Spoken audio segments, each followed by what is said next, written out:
Hey there, it's Neil Dandy from the Dandy Funhouse, and in this episode, I'm going to give you my full review of the newly reissued Evel Knievel Stunt Cycle by California Creations. Let's go. When I was a kid, all I ever wanted to be was Evel Knievel.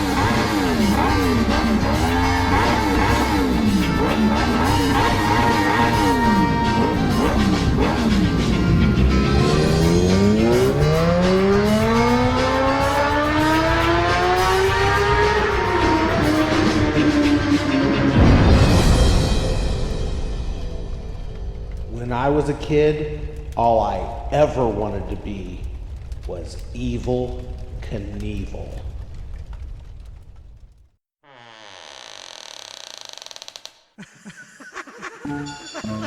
Where am I? You just entered the Dandy Funhouse.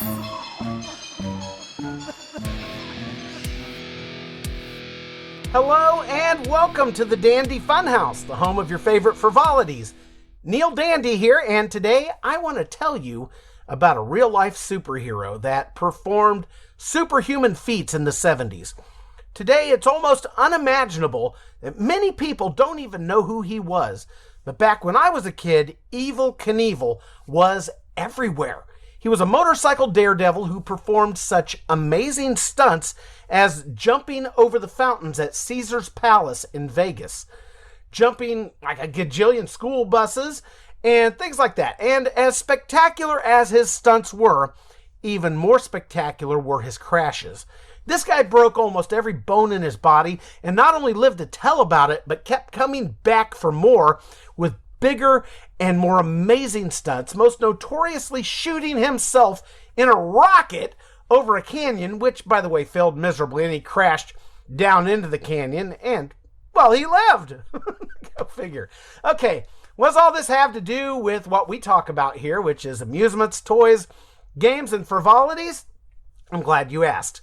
See, in addition to being a guy apparently bent on killing himself for the pleasure of others, he also marketed and merchandised himself like a madman.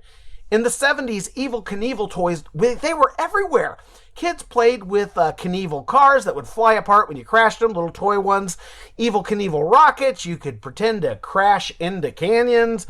Evel Knievel bicycles, which we would all ride and hurt ourselves jumping over homemade ramps with. Action figures, toy camper vans, and most everything else you could think of. Now, when I say this guy was everywhere, I mean he was everywhere. But the Evel Knievel toy that started it all was the Stunt Cycle.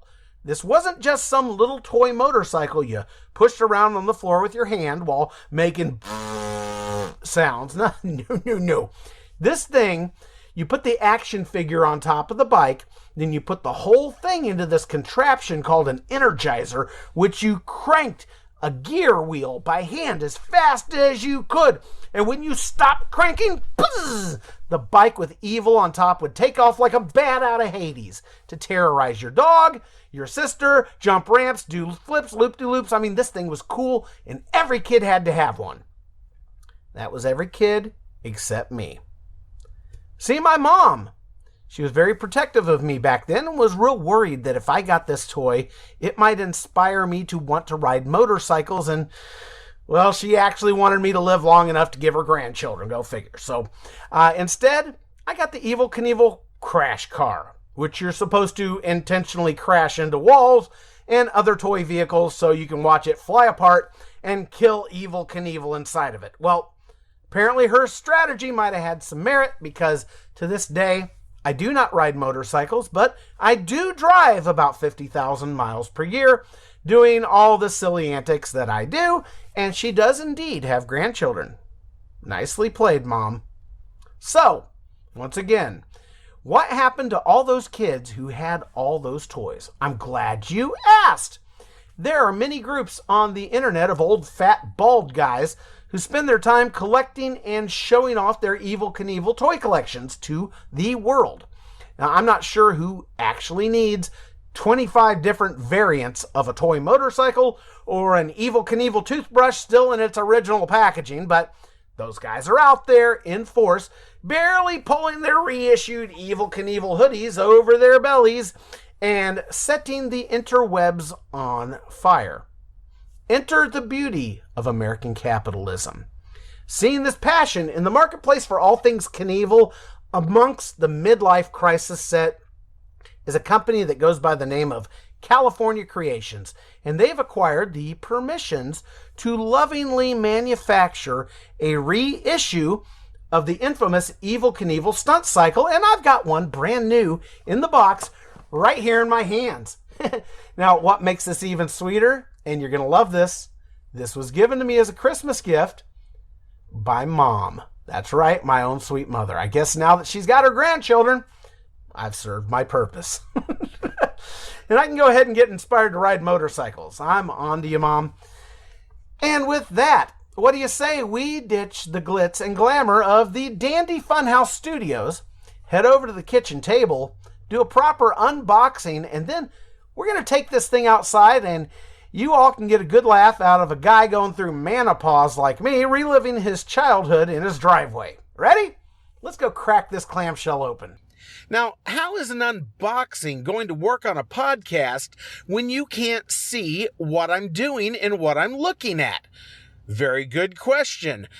I'm going to be narrating over the top of the unboxing and describing what I'm doing and what I'm seeing and what I'm experiencing. And if you'd like to watch the video of it, just head over to dandyfunhouse.com.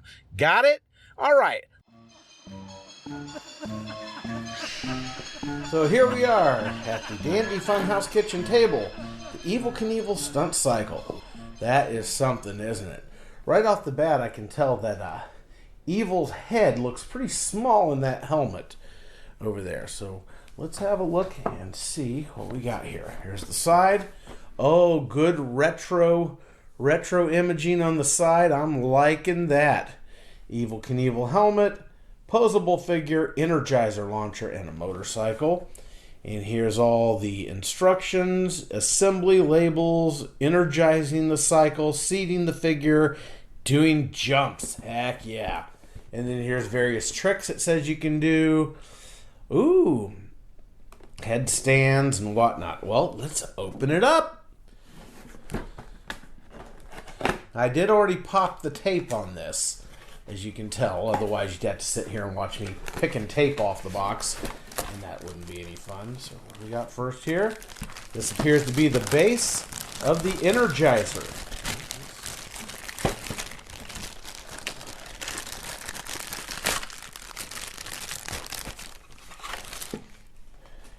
Pretty much like I remember it from when I was a kid.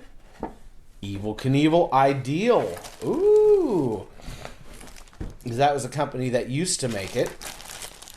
And here's the top of the Energizer, and you just snap these two together.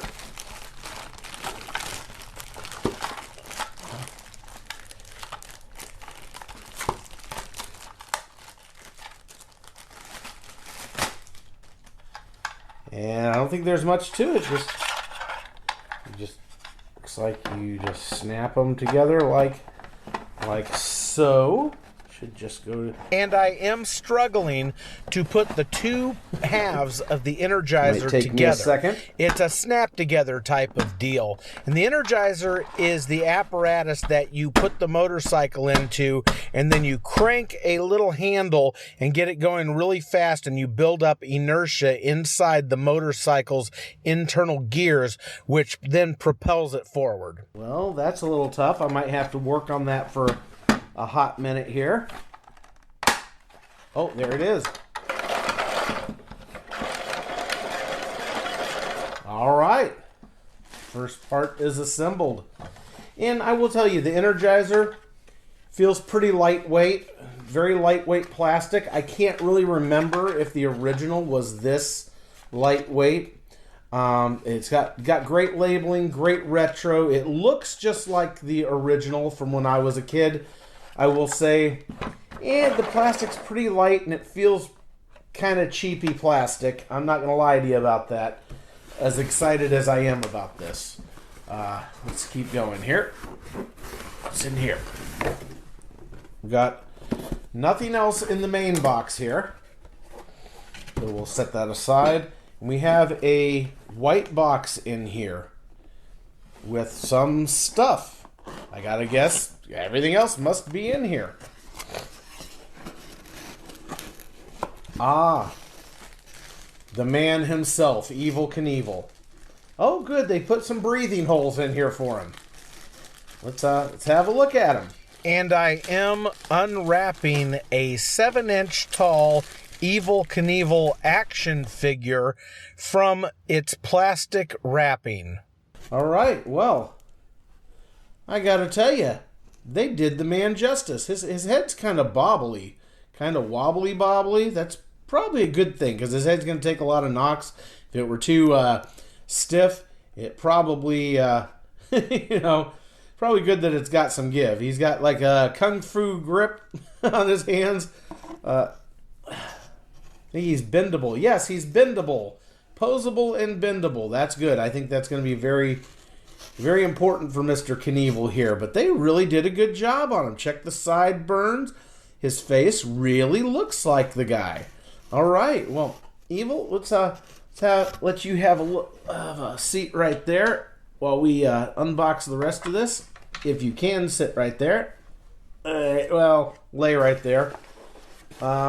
Here's the helmet. Now, I've heard chatter about the helmet not fitting very good on the interwebs. And let's have a look at this helmet here. Oh, it's pliable, which is a good thing. That means the thing's not going to break. And I've heard that it fits very loosey-goosey on his head. And it pops off all the time. And I will tell you, that is true. Look at that. And what I'm doing right now is I'm taking the full face helmet and I am sliding it on and off of Evel Knievel's head with absolutely no effort at all. It is just sliding on and off as if it's nothing at all. That thing's going to do nothing but fly off his head. I'm going to probably have to stuff some foam in there or something. Get some like Gorilla Glue mounting pads and stick them in there to make it like fit him a little better. But yeah, okay. Enough of that. You're evil. There, that's a good spot for you. And the bike. Oh, look at this. This bike is black. Let's throw that box over there and let's check this out. Wow. I thought this was going to be some thin little bike, but no, this is beefy. I gotta tell you, it's got some weight to it. I mean, the outside, it's plastic. Come on, let's not overdo it here. The handlebars are very pliable, which is good. I've heard complaints about handlebars breaking off.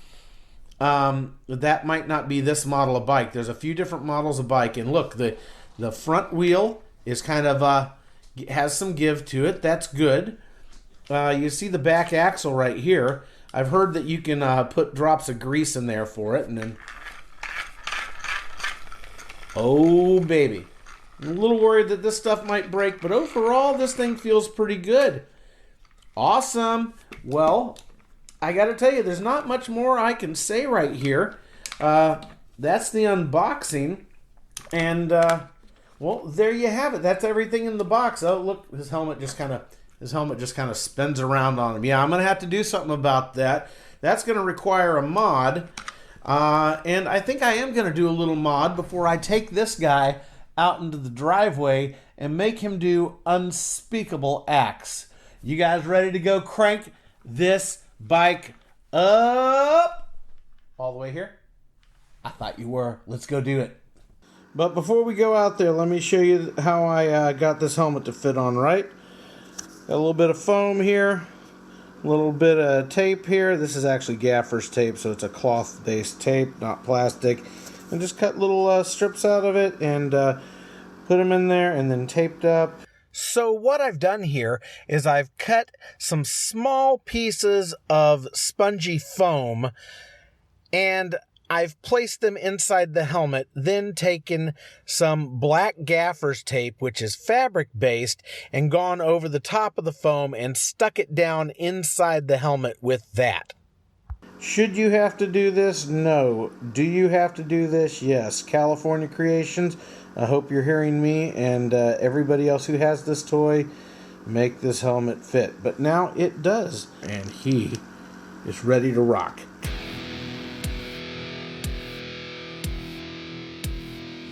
I have set up a ramp made of a cutting board and some Campbell soup cans. It's pretty much what I have. I mean, what do you want from me? I already went out and bought a hoodie and I made this stupid helmet. And because I know you're listening to the podcast and can't actually see what's going on, I am wearing an Evel Knievel hoodie, which I got from China, who makes all their stuff about 4 sizes too small. So it's really ridiculously tight on me.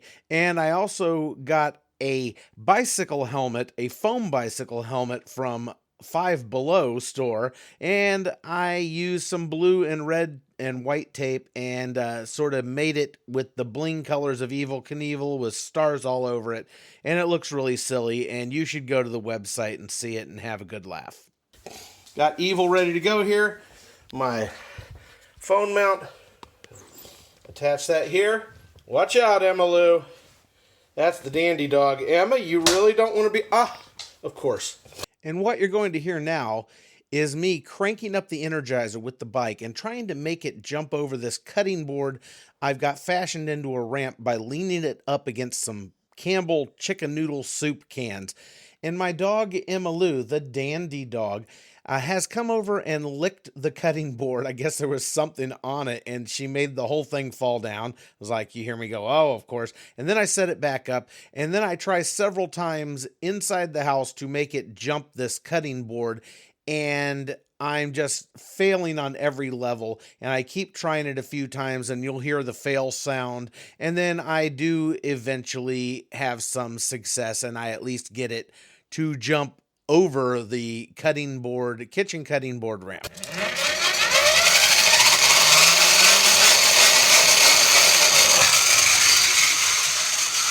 Watch out, Emma.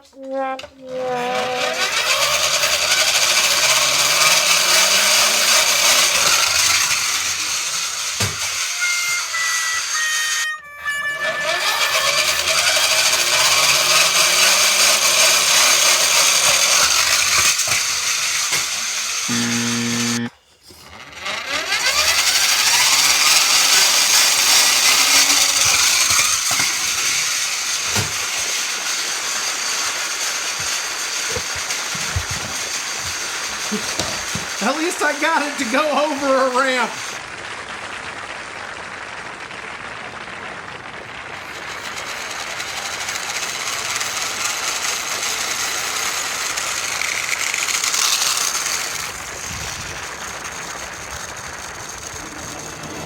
It's a beautiful day here in Murfreesboro, Tennessee, where the 7-inch Evel Knievel is going to attempt to jump the Dandy Canyon, and it looks like our daredevil is at the top of the ramp and surveying the certain doom that lies below should he fail to make it. And it looks like he is going to go for it, and it's cranking up. He's off and over. He has made it, sort of. And Evel appears to be down.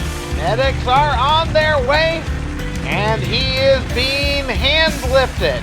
And I think he'll be spending some time in the recovery ward. But there you have it, folks. Evel Knievel has successfully jumped the Dandy Canyon. The reissue of the Evel Knievel Stunt Cycle by California Creations. I gotta say, overall, they did a pretty good job on it. But as you can see, look at his head there. See how his head's just like a bobblehead? Well, when you're cranking the Energizer, this thing vibrates around and turns around and starts looking at you like Linda Blair. So, that's got to be fixed. I'll stick something down his neck and give it a little more tension so that, you know. And the fact that you have to make a mod on the helmet to get it to stay on, that's not so great. And also, if you look at the bike here, here's my last little complaint here. See these various pegs right there, and then also right here on the seat, there's a thing with pegs in it. Well, my understanding is that those things are places where you plant Evel's feet so that he can do various poses and tricks and stunts and things. But if you notice, there's no holes in his feet.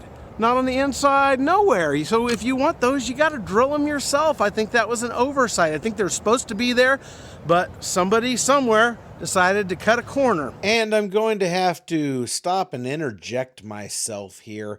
It's been pointed out to me after I published the video of this by some people in an Evel Knievel internet group that the pegs that are on a thing that kind of flips up and over the seat, they are not actually for mounting the feet. Nobody has given me an explanation for exactly what these pegs are for, but the thing that flips up over the seat, you're supposed to tuck Evel's feet underneath it so that he can stand. Now, the pegs on the side of the bike, I have no idea what they are for, and nobody has given me an explanation. So if you know what the heck those things are for, send me a note through dandyfunhouse.com and enlighten me, because I'm really confused. But I want to be fair and sort of correct the criticism I gave to California Creation about these pegs and there not being any holes in the feet, because apparently there's not supposed to be holes in the feet, and I did goof in that aspect. All right, back to the show. But overall, the bike's well made. Evel, he doesn't break when you make him do stunts and things like that, but there's a few mods you got to make in order to use this the way it's supposed to be used. And with this thing coming in right now at around $45, I do think they should have paid a little more attention and done that right. But they got the bike really right. This thing's solid. But anyway, let's head back into the Dandy Studios for the final thoughts. What do you say? And here we are back in the Dandy Funhouse Studios. Now, you might have noticed that while I was successful at getting Evel to jump the ramp, I didn't achieve massive hang time or anything like that. Was it me, the bike, the ramp? I'm not really sure. I've been seeing videos of people on the internet jumping these bikes almost 20 feet in some cases. They seem to have spent some time figuring out just the right way to angle the ramps, how far back from the ramp to go to let the bike get up to the optimal inertia, just the right method of cranking the energizer, known as hyper cranking. And also there are a few different styles of bikes that may possibly play into the results that I achieved.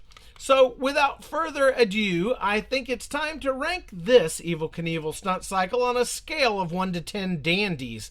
First, let's give California Creation some props for even doing this.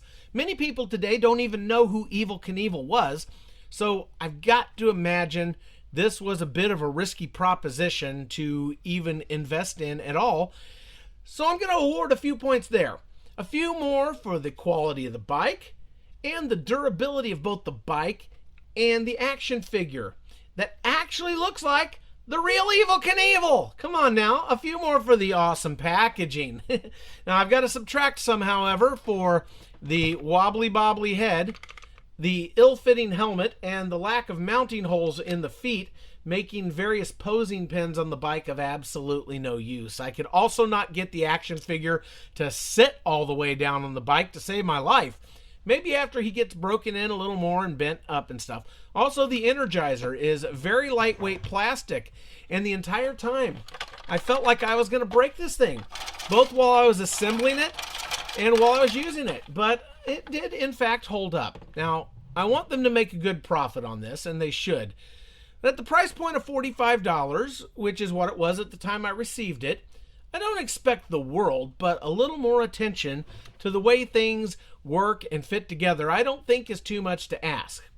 So with all this, on a scale of 1 to 10 dandies, I'm going to be generous in spite of my critiques and give this a solid 7. And that's going to do it for this episode of the Dandy Funhouse. another adventure will be zooming around the corner soon. So be sure to like, subscribe, and all that stuff. And there are various ways to support the production of future episodes via the patronage links in the show notes, description, comments, or at dandyfunhouse.com, depending on how you're frivolitizing with us today.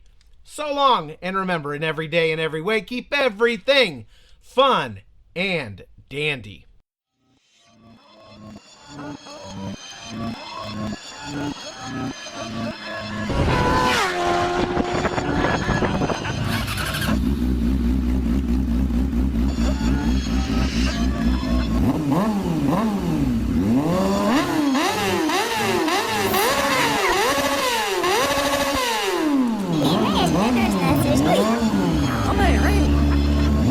I got him to sit!